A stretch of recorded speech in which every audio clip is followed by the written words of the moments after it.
சேனலை இன்னும் நீங்கள் சப்ஸ்கிரைப் பண்ணலைன்னா உடனே சப்ஸ்கிரைப் பண்ணுங்க. கூடவே பெல் பட்டனையும் கிளிக் பண்ணுங்க.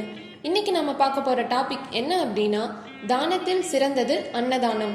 மனிதனிடம் கட்டாயம் இருக்க வேண்டிய தானம் நிதானம். பதறாத காரியம் சிதறாது என்பார்கள்.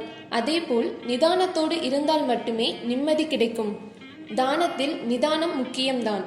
ஆனால் அதைவிட முக்கியமானது பிறரின் பசியை போக்கும் அன்னதானம். மனிதன் போதும் என்று சொல்லக்கூடிய ஒரே தானம் அன்னதானம்தான். அன்னதானத்தின் சிறப்பு: ஒருவரிடத்தில் பொன், பொருள், ஆடை, ஆபரணங்கள், பணம் கொடுத்தால் இன்னும் கொஞ்சம் தரலாமே என மனம் எதிர்பார்க்குமே தவிர போதும் என்று சொல்வதில்லை.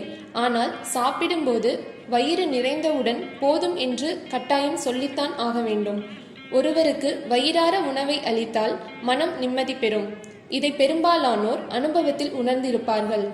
போதும் என்ற சொல்லே அன்னதானம் செய்பவர்களுக்கு போதுமான செல்வத்தை கொடுக்குமாம். எனவேதான் எல்லா தானங்களிலும் அன்னதானமே சிறந்தது என்று சொல்லி வைத்திருக்கிறார்கள். அன்னதானம் செய்யும் போது